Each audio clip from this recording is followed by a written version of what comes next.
Hi everyone, this is Jim. Welcome to this Blitz chess postmortem, a postmortem of my Blitz game number 285. I was black here. My opponent played d4, I go d5, and he goes c4, the Queen's Gambit. And since I have been playing the Chigorin recently, I thought I would check it out again. Did a chess basics not too long ago where I described the various unusual defenses to the Queen's Gambit declined. And this was one of them. It seemed kind of interesting.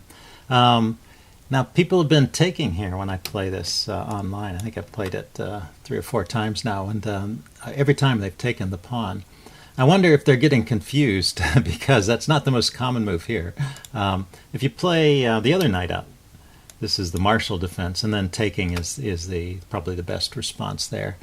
But in this position, the main move is knight to f3, and allowing the pin bishop to g4 would follow. Which is not a pin yet, but the bishop comes out to sort of threaten to take the knight. Or knight c3, it looks like, is an option. C takes. It's not that this is bad. I'm just surprised that everybody's playing this. And now you need to defend the pawn with either e3 or knight f3. I don't know if knight f3 is kind of a rare move, but I don't think there's anything wrong with that. If we check it out just briefly. Knight f3, just continuing with e5 like I would in the other line. Okay. So e3 is played, and twice actually. My opponent has just moved his knight out here attacking my queen, and of course then you just take the pawn. So I've had some quick wins with this opening. I'm starting to get a good feeling for it, or about it. But nobody has really challenged my play by playing the best line against it yet. Anyway, after they defend the pawn, you can counterattack with e5. The queen here is defending the pawn, and now they can try and uproot the queen, and then you pin it with the bishop. And so that's the main thing about the Chigorin defense is you have to play this and not be afraid to give away your bishops, trade them in, as it were, for knights, not give them away. And now bishop d2, just breaking the pin is the normal move, and then you trade the knight. And white gets this pawn structure, and you have this pawn on e5, which you'll eventually trade. But my opponent played the rare move knight f3. Looks like that's not too bad. And then I strike out with this pin. I wasn't entirely sure. Pins like this can be dangerous. The bishop is unsupported. I haven't placed a knight here on f6 to support the bishop. So it's a loose piece there. But as long as there's no immediate tactic with the knight, you just have to be careful. So we're out of the opening book at this point. Let's just look at the notation tab. My opponent played bishop d2. All good so far. I take the knight, and then he takes back. Taking back with the pawn is normal, just bolstering the center. And white's pawn structure may look a little funny, but it's very solid for white. Instead, he took back with the bishop, and this was a bit interesting. And so now, for an advantage, I should play the move e takes d4. It says, or to get an equal game.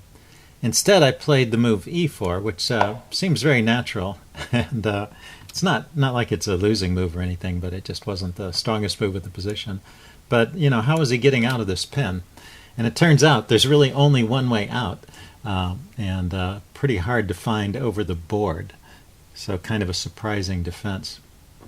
The chess engine is pointing it out here. But let's check this out. The defense is queen to b3.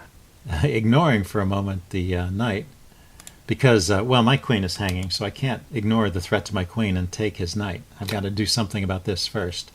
If I just retreat the queen, let's check this out first. If I just drop back to, say, d2 defending, then he's got this killer move, d5.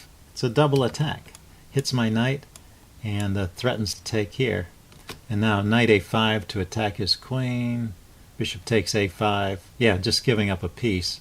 And I guess he's going to have time. Well, he's moved his queen out of the pin, so the knight is no longer pinned. So he's just winning a piece there. So pretty interesting tactic. So the engine says that the move here after queen b3 is to take the queen. Pretty natural. You want to take the queen with tempo, and then you should be able to grab the knight afterwards, right? So he takes back, that's forced, and then you grab the knight. But he still has this move d5, and this is a pretty dangerous threat, and you see white has a slight edge here in this line. So it's a double attack. Once again, he's down a piece, but he's attacking my knight, and he's also attacking the g-pawn, and my rook in the corner can't move. It's stuck there, so I'm going to lose that. So it says knight c to e7. It's the best way to play this. Bishop to g7, and now knight to g6. Okay, defending the rook. So h3, kicking the bishop. Let's go ahead and play this out a few more moves. Dropping back. h4. I guess he's in no hurry. It's funny how computers play sometimes. He's in no hurry to, well, that wasn't the move. He's in no hurry to take this rook because the rook still has no moves. G takes f3. And then finally, knight to e7, and the bishop takes, and the knight takes. And yeah, I just wanted to get it to a position where all the exchanges had happened. And so if we count the material, I have a rook and 3 pieces, and he has 2 rooks and 1 piece. So basically I have 2 knights for a rook. And if we count the pawns, I have 5, and he has 1, 2, 3, 4, 5, 6, 7. So materially, the 2 knights are worth more than a rook, but but it's compensated for by the extra pawns, and white is just slightly better. And it's a mess of a position, as you can see. So it's just interesting that this is playable at all. You know, computers are great at finding these resources. So in this position, queen to b3 is really the only move to keep white in the game. It does 2 things. It unpins the knight, it attacks my queen, and when the queen moves, then it exposes this threat that white has of pushing the d-pawn with a double attack. Okay, so if we were to back up, in this position, if I wanted to play the correct move, which is not e4, I would have to recognize that e4 has this flaw with queen b3 in it. Hard to find. Okay, so my opponent, after e4, just played the move h3 very quickly, which is often a good enough response. You know, I take the knight, he takes my bishop, but it turns out I have a follow-up move here, which makes this pretty dangerous. So I take his knight, he takes my bishop, and then I get to take the g-pawn. And because of where my queen is, it's supporting that pawn, and it's forking these 2 pieces. So he's just going to go down material here. He took, and I took with the queen. And now, right here, he could think about this tactic d5 again.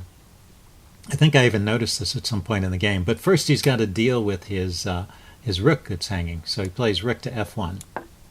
And now I castle, queenside, which deals with this threat in a way, because if he pushes here, he's not really threatening to take my knight, and I have a time to play a move like f6 or knight to f6 and block his bishop. So it's not a double threat because of the pin on the d-pawn.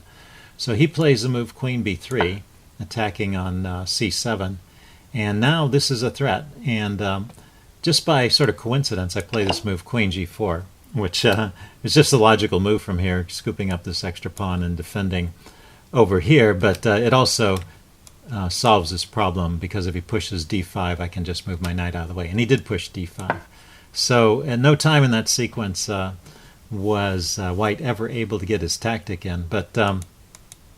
But it's a bit of a coincidence because it just turned out my moves were my natural moves were preventing the tactic. So after rook f1, this tactic was on, and I should really have been thinking about how to prevent it. But if I had thought about it, I probably would have played moves like this anyway. Just interesting. Okay, so the tactic was there, but now it's no good anymore. And so I'm just a piece up here. And the game continues for a while, but basically there's no hope for white. His king is just too exposed. He tries to get some stuff going against my position, and in fact I probably allow a little too much counterplay here. He gets his rook and his queen on the 7th rank. I always had the move knight to rook to d7 there to stave off the queen, so I wasn't too worried. But instead I thought I would go after his king with this move here. It's just getting rid of one of his key defenders. That bishop is an annoying piece, and then I can gang up on the pawn in front of the king. So the king starts to run. And now I do need to, you can't be too casual. I do need to defend this pawn so I don't get mated. But I have some good moves here. I can bring my rook out with check. I can chase his queen. And now that his queen is no longer on the rank, then this pawn is no longer, there's no longer a checkmate here now that I've chased the queen off of the second rank. So he goes queen g4 check.